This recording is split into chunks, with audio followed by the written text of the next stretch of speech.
तो जनाब, जो आज चैप्टर में आपको समझाने जा रही हूँ वो है कलेक्टिंग थिंग्स। कलेक्टिंग थिंग्स आपके book new Oxford modern English book 5 का चैप्टर नंबर 4 है कलेक्टिंग थिंग्स। ये चैप्टर आपके मंथ ऑफ सितंबर का चैप्टर है और इस चैप्टर के अंदर हम कलेक्टिंग थिंग्स के बारे में पढ़ेंगे कि चीज़ें जमा करना क्या होता है। कलेक्ट होता है जमा करना और थिंग्स होती हैं चीज़ें। अब कुछ लोगों को लोगों को डिफरेंट शौक होते हैं। मतलब किसी को कॉइन्स जमा करने का शौक होता है, किसी को फ्लावर्स जमा करने का शौक होता है, किसी को नेल पेंट जमा करने का शौक होता है, किसी को पेंटिंग जमा करने का शौक होता है। ठीक है, लोगों के अपने अपने शौक नहीं तो ओल्ड पेंट जमा करने का शौक होता है, रिंग्स जमा करने का शौक होता है, स्टैम्प्स जमा करने का लोगों को शौक होता है। मतलब लोगों के मुख्तलिफ शौक होते हैं। जैसे किसी लोग ना अपने सोच के हिसाब से चीज़ों को कलेक्ट करते हैं, जमा करते हैं। तो चैप्टर में मैं साथ साथ पढ़ते जाऊंगी और आपको साथ साथ समझाते भी जाऊंगी। Have you ever thought about making a collection of something? Collecting has always been a pleasant pastime for millions of children all over the world. The world is so full of things that quite often children and adults to become interesting in collecting.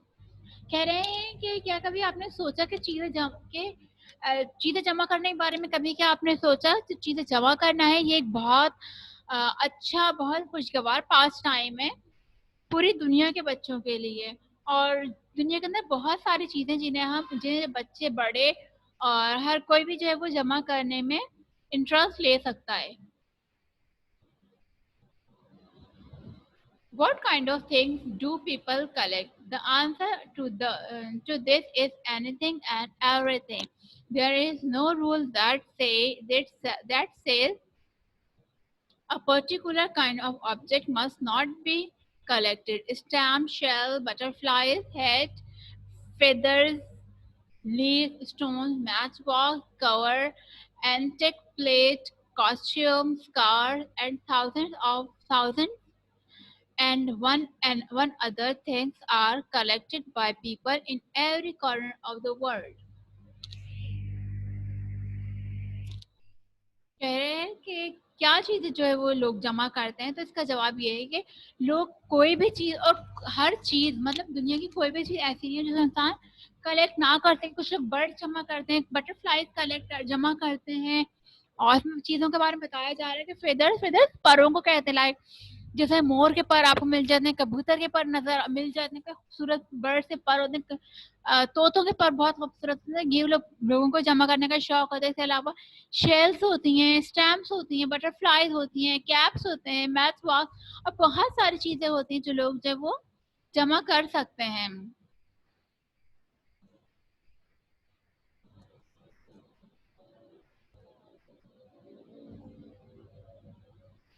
Some people begin a collection as a hobby. It is an enjoyable way to spend a rainy afternoon or for free time. Quite often, what starts off as a hobby or pastime develop into a more serious study or even a profession. For example, child who is interested in STEM may in adult life want to work with stamps. One who collects old coins may later on become interested in history and archaeology. A collector of flower may become a botanist. तो कह रहे हैं कि अब जो चीजें जमा करने का जो एक वो है शौक है लोगों में, कुछ जो है वो इसको ऐसे हॉबी जमा करते हैं। मतलब ऐसे शौक के लिए लोग जमा करते हैं कि बारिश के बाद जो है वो दोपहर में कभी निकल गए, चीजें जमा कर रहे, कोई खूब से पत्थर नजर आ गए, क्लिफ टाइम पे गए हैं कि समंदर के किनारे गए तो वहां कुछ शेल्स नजर आ जाए तो वो जमा कर लेते हैं। और कह रहे हैं कि ये कभी कभी तो क्या होता है कि ये हॉबी जो होती है बड़े होके आपके प्रोफेशन भी बन सकती है। लाइक किसी को अगर फ्लावर्स जमा करने का शौक है तो वो बॉटनिस्ट बन सकता है। बॉटनी जो मतलब फ्लावर्स के पौधों के प्लांट प्लांट जो स्टडी करते हैं उन्हें बॉटनिस्ट कहते हैं। इसी तरह से अगर कोई पुरानी चीजों को जमा करना चाहता है, कॉइन्स को जमा करना चाहता है, पुरानी चीजों के बारे में किसी को बहुत ज्यादा इंटरेस्ट है, मैप्स जमा करता है, तो वो आर्कियोलॉजिस्ट भी बन सकता है। आर्कियोलॉजिस्ट कहते हैं जो पुरानी चीज़ों के बारे में तालीम हासिल करते हैं, पुरानी चीज़ों पे स्टडी करते हैं। या जिसको स्टैम्प जमा करने का शौक हो, जिसे स्टैम्प जमा करने का शौक हो, वो जो किसी इसी तरीके के किसी काम के अंदर आगे जा सकता है। How does a person starts a collection? This is not as easy a question as it seems. First of all, you have to decide what you are going to collect. You will, of course, be influenced by a number of things. In the end, you will want to collect something that you are interested in. करेंगे शुरू में तो मतलब अगर आप सोच लें कि मुझे कलेक्शन क्या शुरू करनी चाहिए, तो पहले तो मेरे दिमाग में बहुत सारी चीजें आएंगी। मैं ये भी जमा कर सकती हूँ, मैं ये भी जमा कर सकती हूँ, मैं ये भी जमा कर सकती हूँ, मैं ये भी जमा कर सकती हूँ। तो लेकिन ये इतना आसान नहीं है। और आखिर में हमें जो है वो एक चीज पर आकर रुकना होगा कि जो मैं कलेक्ट कर सकती हूँ। अब देखें, हमें तो पीछे पहले चीज़ों की अवेलेबिलिटी भी देखनी चाहिए कि अगर मेरे घर से फॉर एग्जांपल मैं डिसाइड करती हूँ कि मैं जो सी शेल्स है वो जमा करूंगी, लेकिन मैं तो समंदर पे ही कभी कभी जाती हूँ, मैं जाती ही नहीं हूँ, कितना मुश्किल हो जाएगा ना। या मेरे घर में कोई गार्डन नहीं है और मेरे घर से पार्क भी बहुत दूर है और मैं कहूँगी मुझे फ्लावर्स कलेक्ट करने हैं। या मेरे पास तो डॉल्स ही नहीं है, तो मैं मेरा शौक में शौक पाल लूंगी डॉल्स जमा करनी है।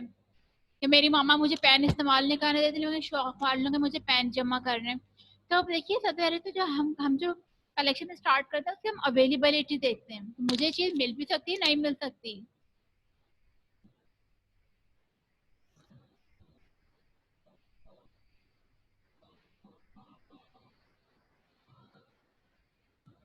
हाँ, तो कहा बता रही थी मैं आपको। Your decision will depend on whether the things you wish to collect are available nearly. For example, it is no use collecting seashells if you live miles away from the sea. Seldom visit the seaside, or and no one live near the sea who might send you seashells. It is no use collecting flowers if you seldom visit a garden or the countryside. ये बात भी सही है ना, ये बात मैं पहले डिस्कस कर रही थी।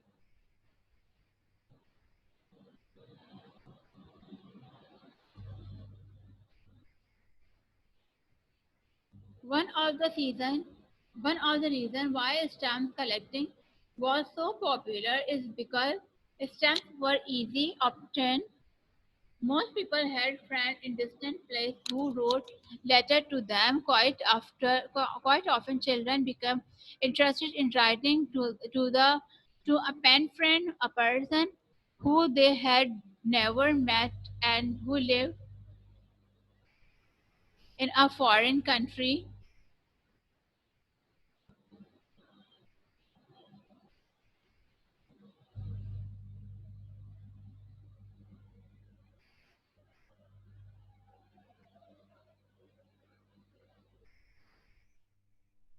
कहाँ पढ़ रही थी मैं?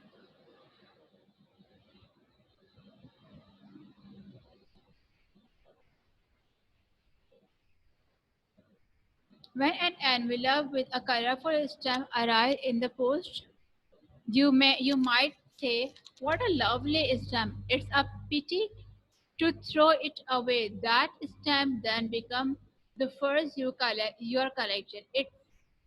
It is the start of a new and interesting hobby. अब कह रहे हैं कि जो स्टैम्प्स कलेक्ट करना है वो स्टैम्प जो है ना, अगर कि मैं आपको पिक्चर शायद इसमें दी हुई होगी तो मैं आपको दिखाती हूँ। जो आपने देखा होगा ना, लेटर्स आते हैं किसी का भी, किसी रिश्तेदार वगैरह के, कभी कभी किसी ने खत देखा हो तो आप या अपने पेरेंट्स से आप पूछ सकते हैं। तो क्या होता है कि उसके साथ ना एक स्टैम्प लगी हुई होती है, उसमें एक स्टैम्प लगी हुई होती है कलर की। अल्लाह में मुझे नजर आ जाए, इसमें नहीं दिखाई हुई।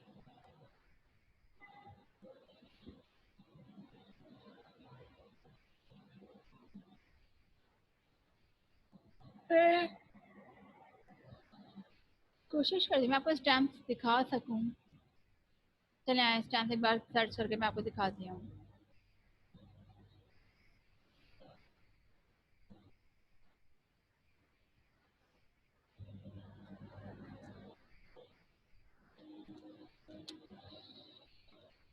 देखिए इस तरह के स्टैम्प्स होती हैं, ठीक है। ये जब जब लेटर आता है ना किसी का भी, कहीं से भी आता है, तो इस तरह की डिफरेंट कलर, डिफरेंट है वो स्टैम्प्स लगी हुई हमारे लेटर के ऊपर आ रही होती है। अब किसी का दिल नहीं चाहता कि वो ये स्टैम्प फेंके। अब ये इतनी प्यारी प्यारी स्टैम्प्स बनी हुई होती हैं,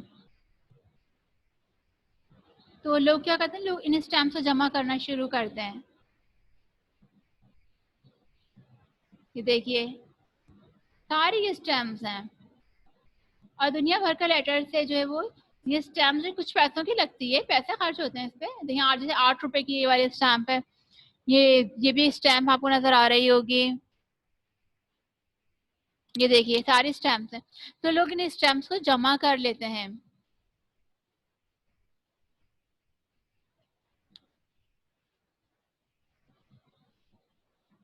ये देखिए, तो लोग इन स्टैम्प्स को जमा करते हैं।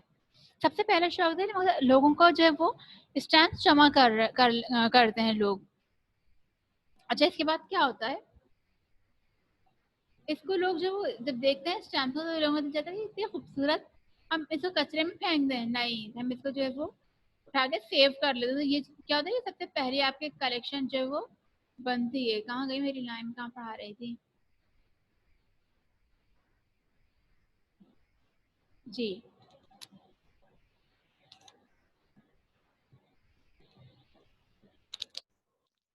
There are many ways to keep a collection. Stamp maybe put into an album. Stone or water will have to be kept in cabinet in a or in box, and flowers can be pressed and pasted in a scrapbook। कह रहे हैं कि जो जो stamp है किसी album में लगाई जा सकती हैं।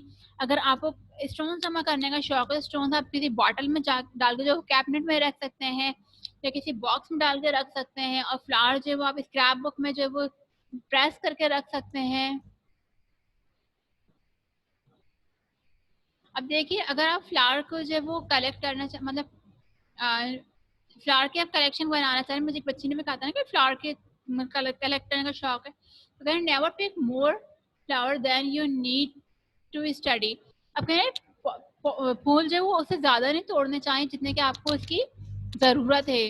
सम of the things you will need a notebook, a pencil, an album or scrapbook, two pieces of hardboard, approx 25 cm to 20 cm, clean newspaper, a magnifying glass, और अच्छा आप कह रहे हैं इसमें क्या करना होगा, सब चीजों को आप जमा लीजिए और अब उनको पहले प्रिजर्व कर लीजिए, फिर आपको फ्लावर की स्टडी कीजिए और उनके जो चीज़ों को वो पहचानिए कि मतलब किस चीज़ का क्या काम है, उसके बारे में डिटेल से कलर्स की स्टडी लिखिए, उसके उसके लीव्स कैसे हैं वो लिखिए, उस फ्लावर का साइज लिखिए कि फ्लावर का साइज कितना बड़ा है। ये देखिए ना जैस्मिन के एक फ्लावर की जैसे बताई हुई है कि वो 14 को जो है वो 14 जुलाई को उसने फ्लावर तोड़ दे, फ्लावर पेस्ट किया उसने, ठीक है। अच्छा अब ये पेटल्स आ गए थे, पेटल्स लगाए हैं, अगर मैं आपको इसको जूम करके दिखा सकूं, वरना आप अपनी बुक में देख सकते हैं ये चीज।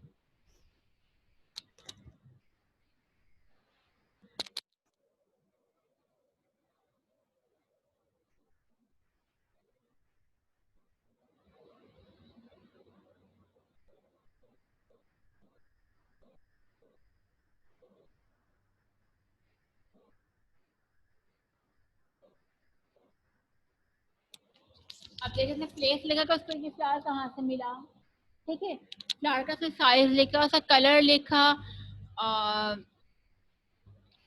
उसने ये लिखा कि ये जो है वो, और ना क्रीपर, क्रीपर में ग्रो क्रीपर, क्रीपर कहते हैं वो जो पौधों की बेल होती है ना, जो मतलब जिसमें गोल गोल से स्प्रिंग से निकले हुए होते हैं, वो कहीं दरख्त वरख्त पे कहीं पे भी कहीं किसी रस्सी के जरिए ऊपर चढ़ा रही होती है, वो क्रीपर होती है, ठीक है। उसने क्रीपर है, क्रीपर जो है वो क्रीपर पे ग्रो होती है, ठीक है। तो ये आपका चैप्टर था। मैं आपको थोड़ी एक्सरसाइज बताती चलती हूँ ताकि फिर मैं जो है वो आपको काम ग्रुप में सेंड कर दूँ।